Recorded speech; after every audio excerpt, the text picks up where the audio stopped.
Okay, so have you ever thought about this? Like how often we end up lending money to people we care about, or even being the one who needs to borrow a little bit?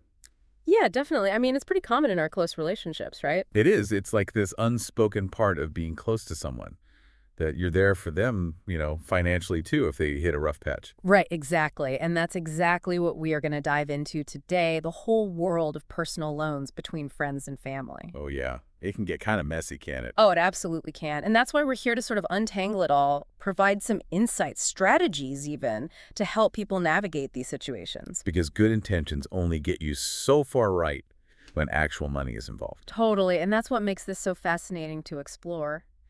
For this deep dive, we've actually been looking into this podcast episode called IOU, Lending, Borrowing, and Breaking Promises. Oh, I've heard of that one. It's Yeah. full of real stories, right? Yeah, it's packed with them. Plus, they have a financial expert weighing in. It's a goldmine of insights. Perfect.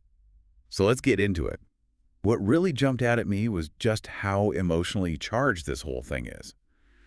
Lending money. It sounds straightforward, but man, it can stir up some serious feelings. No kidding, and it can really test those close bonds we have. Okay, so picture this.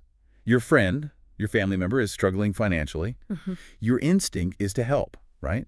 To lend a hand.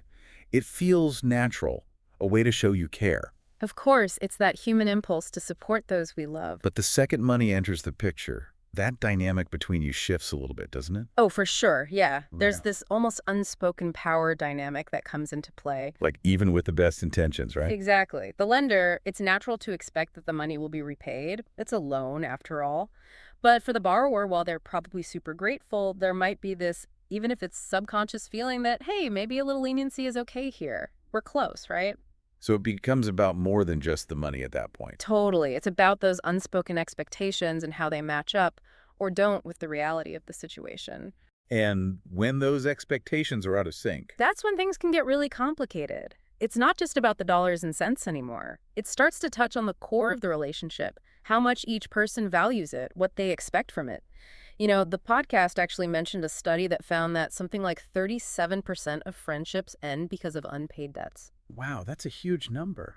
Really makes you think. Yeah, that's not just a little blip. It suggests that finances are seriously intertwined with trust and respect in our closest relationships.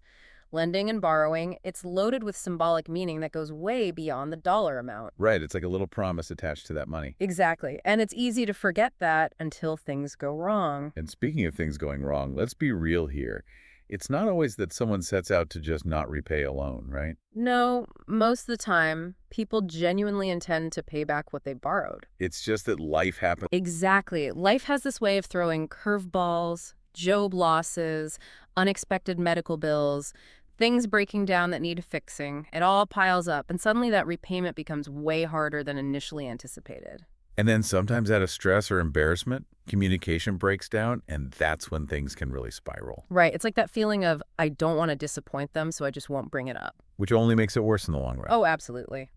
Which brings us to some of those real stories from IOU, lending, borrowing, and broken promises. They shared some pretty heartbreaking experiences from people who lent money and just never got it back. One that really stuck with me was Alex from Chicago. Oh, yeah, his story is rough. So he lent his best friend $500. Friend lost his job, tough situation. Alex was happy to help. They agreed repayment would be within a month. Seemed pretty straightforward. Yeah, makes sense. But fast forward 2 years, and the debt is still hanging there. Their friendship is strained. There's this unspoken tension. It's just a mess. It's that feeling of betrayal, isn't it? Alex was there for his friend out of kindness, and it wasn't reciprocated. It's like that unspoken contract of friendship was broken. And the thing is, in those situations, it's often the lender who ends up feeling awkward about bringing it up. Right, like all of a sudden they're worried about seeming petty or like they're only focused on the money instead of the friendship. It's like they start to second guess themselves. Maybe they're thinking, oh, maybe my friend is going through something I don't know about, or maybe I should just let it go. It's a tough spot to be in. And so they often just avoid the conversation, hoping the borrower will be the one to bring it up.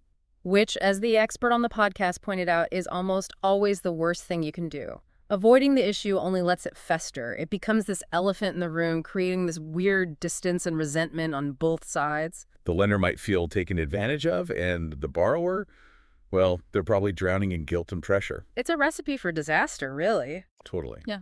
So we've heard the lender's side, but what about the borrower? What's going on in their head? Well, the IOU podcast did a great job of highlighting the borrower's perspective, too, which is so important for understanding the whole picture. And it's not always black and white. Not at all. They shared this story from Sarah in Texas, who had borrowed $200 from her cousin when her car broke down. Oh man, that's always a stressful situation. Right. At the time, she was totally committed to paying it back quickly, but then life happened, rent was due, bills piled up, and that $200 just kept getting pushed further down the list. It's easy to see how that happens. And instead of talking to her cousin about it, Sarah admitted to just avoiding her altogether. She was just so embarrassed and ashamed that she couldn't pay her back. It's amazing how powerful those feelings of guilt and letting someone down can be. Oh, they're huge. They can really drive us to act in ways we wouldn't otherwise.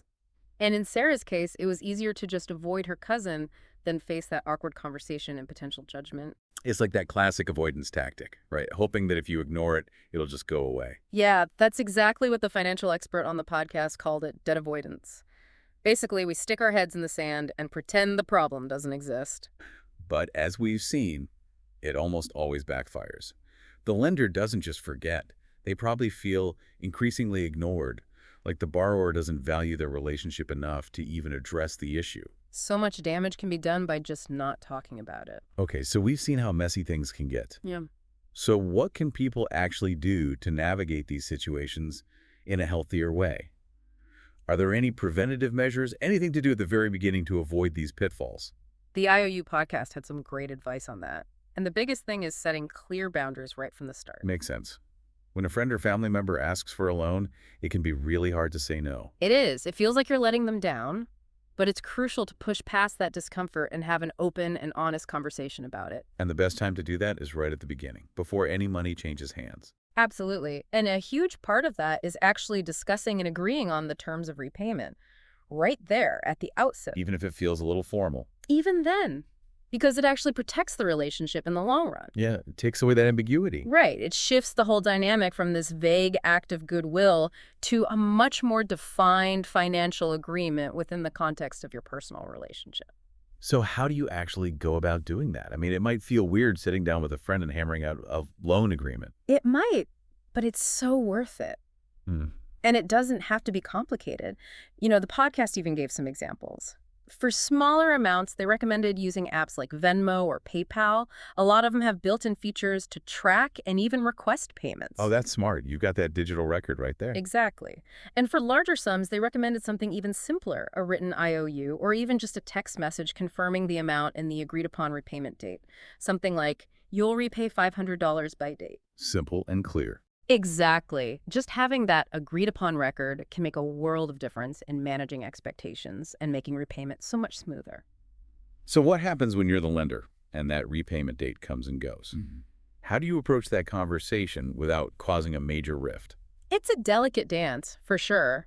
The key is directness, but with a huge dose of empathy. Avoid accusatory language at all costs. Start with something softer, like, hey, just checking in, do you have an update on when you might be able to send that $500? That's a good one.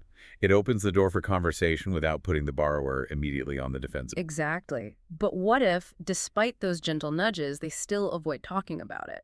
That can be incredibly frustrating for the lender. It really can. It feels like a lack of respect almost.